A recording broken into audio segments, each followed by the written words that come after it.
Okay, so we're going to talk about the housing market a little bit. I am not that thorough on the housing market and real estate. I know what I know, and what I don't know, I don't know. But I'm going to be pretty much quoting a Yahoo article talking about the housing market looking increasingly vulnerable. And one is because of inflation. We know that.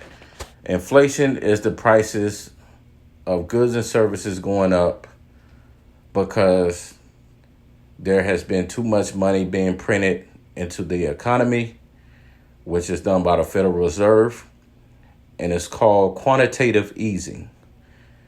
Now, the reason why they started printing money in the first place was because of COVID, which happened in 2020, which caused the stock market to have a mini crash.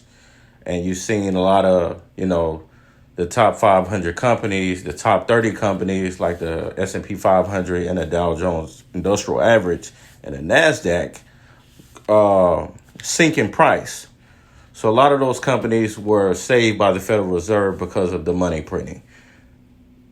Not only that, but also, the stimulus checks, the different type of fundings for this and that stuff causes inflation as well because there's too much money into the system. And when you have too much money into the system chasing fewer goods, which, the supply chain issues, we can't get all the products and empty shelves at stores and things like that, that causes a problem. And we have inflation. Now, these leaders, the federal government, they acted oblivious to inflation happening, saying it was transitory, basically saying it's not real, it'll go down, blah, blah, blah, blah. But we know that's a lie. And if you study Milton Friedman, you would know that inflation is caused by monetary policy, or what they call a monetary phenomenon. It's always been like that. So, therefore, in this case, we're going to talk about the housing market and how inflation is affecting the housing market.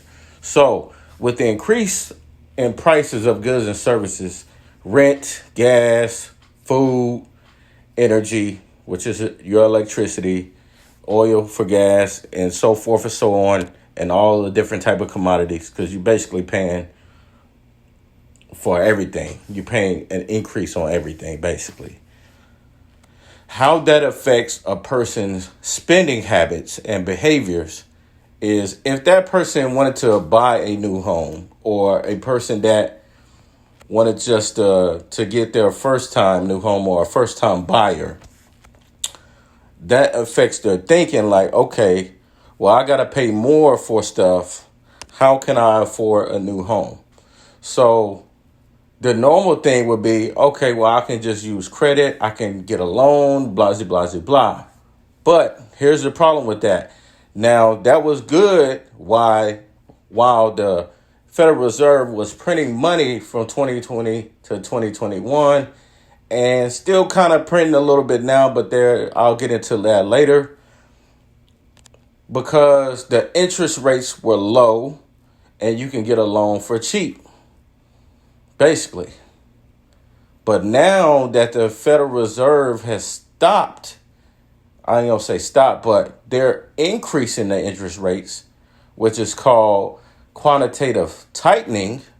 Quantitative easing is when they drop the interest rates to kind of save the economy. But when you save the economy so much and you just start printing so much money and doing that, you cause inflation, and now we're paying for stuff that's way overpriced, basically. So now they're doing what is called quantitative tightening, meaning they're raising interest rates. And that causes a recession if you raise it so much. That would cause a recession or a crash, so to speak. So when it comes to housing market, mortgage rates go up as well. So you're paying more for goods and services because of inflation. So now you got to think, can I really afford a new home? Or I'm a first time home buyer and I'm thinking about getting a new home or moving from my apartment into a house. Well, you got to rethink that because the Federal Reserve is raising interest rates, the mortgage rates going up. So now the price on a house is so overinflated, you don't want to get locked in into like a 30-year fixed rate. And, you probably have a chance to refinance and whatnot. But the way the price of a house and how much it is now is so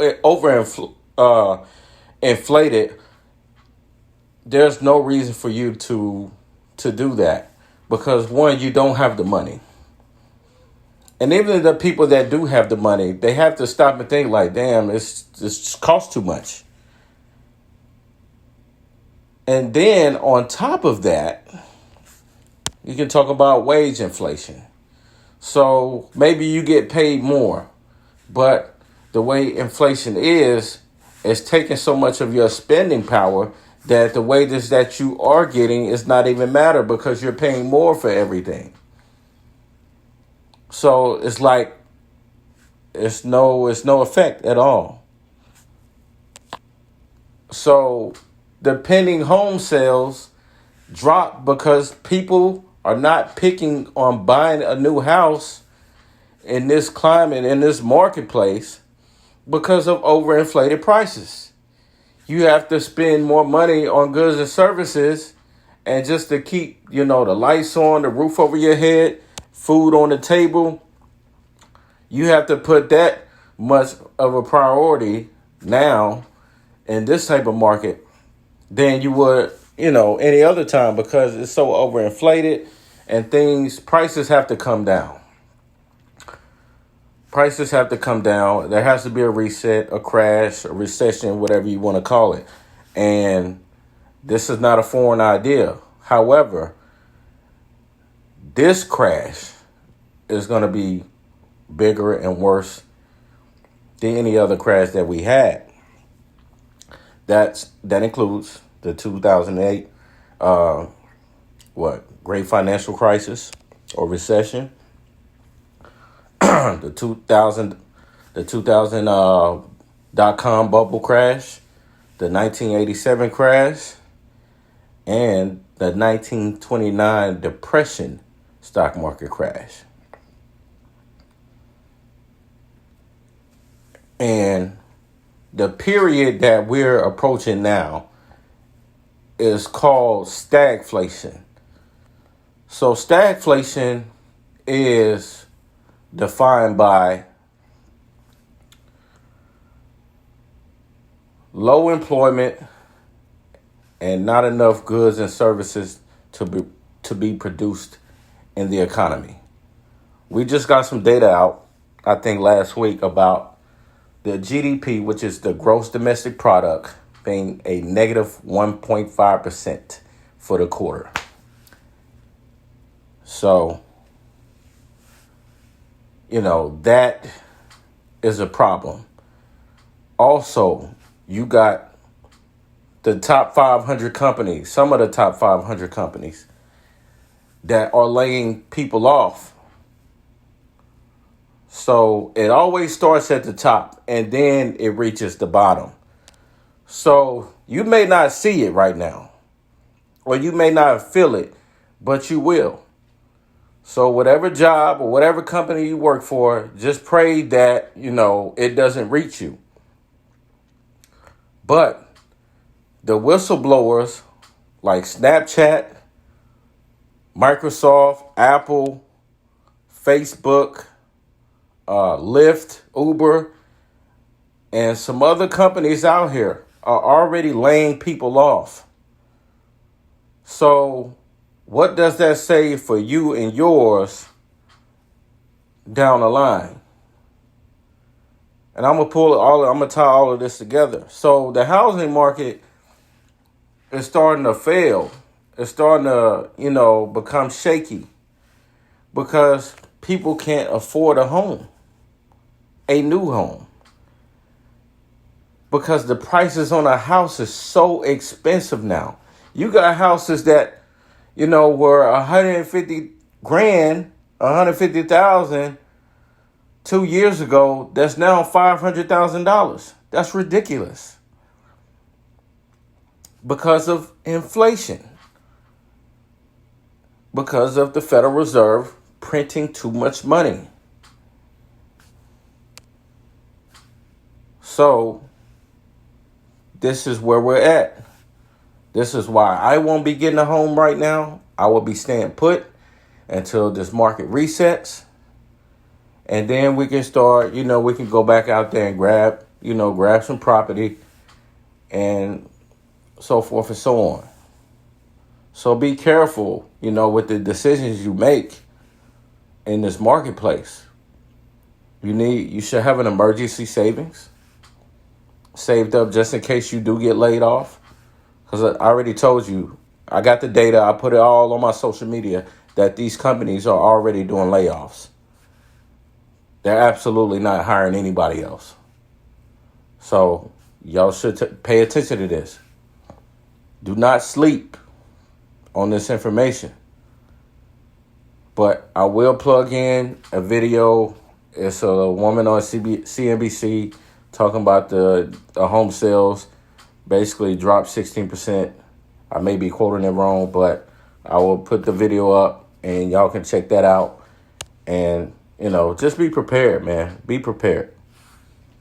Peace, power, and profit to you all. Yeah, I had to look at this one twice, Rick, because I was like, wait a minute, that we were expecting 750,000, so to get 590 was really well below expectations. And I got to lay all of this on interest rates. I really do. We started the month with the average on the 30-year fixed at 4.88% in April, ended it at 5.41%.